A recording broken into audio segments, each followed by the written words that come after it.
If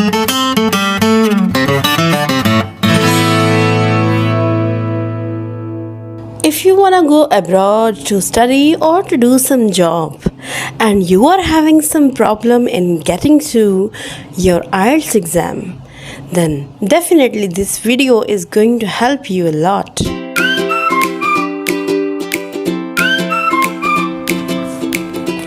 Hello and Assalamu alaikum. Welcome back to my channel and I am Mehreen. सबसे पहले तो हम ये जानते हैं कि IELTS है क्या। IELTS is an acronym. अब आप ये सोच रहे होंगे कि पहले ये IELTS कोई कम बला थी जो अब मैंने एक्रोनिम भी बोल दिया, तो परेशान ना हो। एक्रोनिम असल में हरूफ का एक ऐसा कॉम्बिनेशन होता है जो मिलकर एक लंबे फ्रेज़ को वर्ड की शक्ल दे देता है। For example, IELTS is basically a combination of first letters of longer words. मतलब I for international, E for English, L stands for language, T stands for testing and S for system. यानी कि International English Language Testing System is called IELTS. हम अपनी daily life में बहुत सारे acronyms use करते हैं, नोइंगली या unknowingly. For example, LOL LOL, IOT RIP RIP, GOAT GOAT, and finally ATM. LOL means lots of laughter, IOT means Internet of Things, RIP means rest in peace, GOAT means greatest of all times, and ATM का मतलब तो आप सबको पता ही है। Now let's get back to our main topic. देखते हैं कि IELTS किन किन लोगों के लिए है।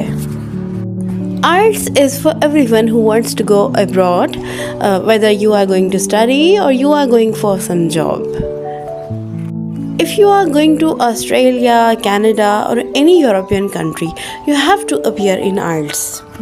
IELTS is basically conducted in two categories. The first one is a general category and the second one is academic. अगर आप जॉब के लिए जा रहे हैं तो you have to appear in general category, और अगर आप student हैं and you are going to study abroad तो तब आपको फिर academic IELTS में appear होना पड़ेगा। बट डोंट वरी, इन दोनों में कोई ज़्यादा फ़र्क नहीं होता, इन दोनों का बेसिक स्ट्रक्चर एक ही है। अब हम बात कर लेते हैं कि IELTS को अटेम्प्ट कैसे करना है, इसको पास कैसे करना है और बहुत अच्छे बैंड्स कैसे हासिल करने हैं, क्योंकि IELTS में नंबर्स नहीं होते, बैंड्स होते हैं जो कि 1 से लेकर 9 तक हैं, and 9 is considered as the best one. मेरे साथ रहिएगा। I am going to share some of the very important tips which are going to be helpful for you to pass this exam. By following these tips, you can move the mountains. So be with me till the end of the video.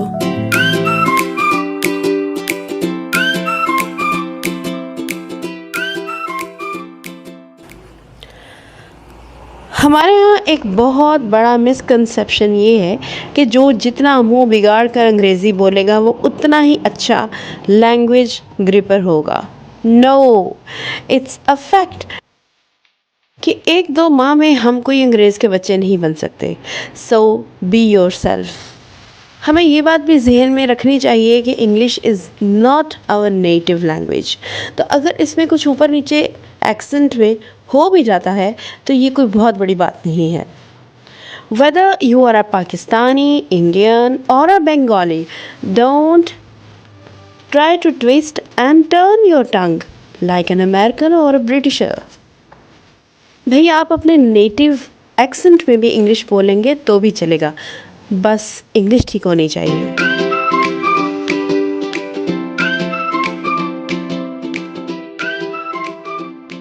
Second thing is your confidence and fluency in your language. IELTS को पास करने का सबसे main component he confidence and fluency है, और सारा मसला ही confidence and fluency का है। इसके लिए भी I have some tips for you. हमारे ये एशियन कंट्रीज़ के एजुकेशनल कल्चर का सबसे बड़ा मसला ये है कि हम दूसरों को लाउड रीडिंग करते हुए सुनते हैं, लेकिन हमने अपनी आवाज़ कभी भी लाउड रीडिंग में नहीं सुनी। सो डू लाउड रीडिंग, ताकि आपकी आवाज़ आपके कानों में पड़े और आपको पता चले कि आप कितनी बुरी अंग्रेज़ी पढ़ते हैं। सो लाउड रीडिंग कीजिए, आप खुद अपनी गलतियाँ निकाल सकते हैं, क्योंकि जो चीज़ आपके कानों को अच्छी नहीं लग रही वो किसी और को कैसे अच्छी लग सकती है। Second most important tip for this is to use mirror as your audience. Looking glass के सामने खड़े हों और उसे एज एन ऑडियंस यूज़ करें। छोटे छोटे कन्वर्सेशनल सेंटेंसेस बोलें, एंड ये जो कन्वर्सेशनल सेंटेंसेस हैं इनको बोलते हुए फेशियल एक्सप्रेशंस का भी यूज़ करें। And after following these tips, see the magic. It will give you fluency, proficiency, and confidence. Of course, trust me.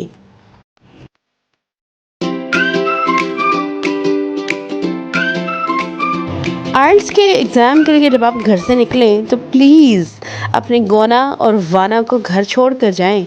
Slangs मत यूज़ करिएगा, प्रॉपर ग्रामेटिकल जुमले बोलें, and also try to elaborate your answers. Yes या no में answers देने से थोड़ा परहेज़ करें। फॉर एग्ज़ाम्पल, आपसे इंटरव्यूअर अगर आपसे ये पूछता है do you like mango juice, तो don't give the answer yes, elaborate your answer.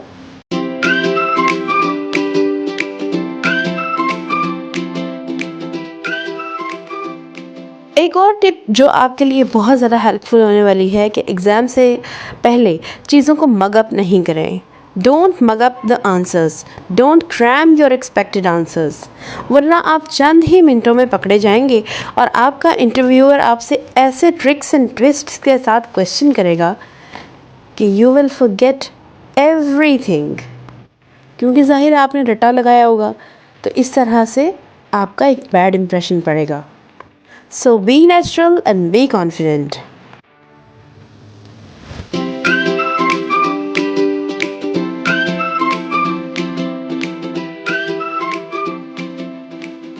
अक्सर देखा गया है कि आइल्स के एग्ज़ाम से पहले स्टूडेंट्स अपने आप को रूम में बंद कर लेते हैं। भाई आइल्स कोई बला नहीं है, सो इससे डर कर आइसोलेशन का शिकार मत हो जाइएगा, क्योंकि most of the candidates do this mistake that they shut themselves up in a room for isolation. Nevertheless, they forget the things which they had prepared for exams. लेकिन आपने ये गलती नहीं करनी। Be social, be talkative, be extrovert. कुछ भी नहीं होगा। In the next video, we will talk about basic components of IELTS and what are the tricks to pass those levels. Till then, keep waiting for my videos, keep sharing my channel, and thanks for being with Mehreen for such a long time.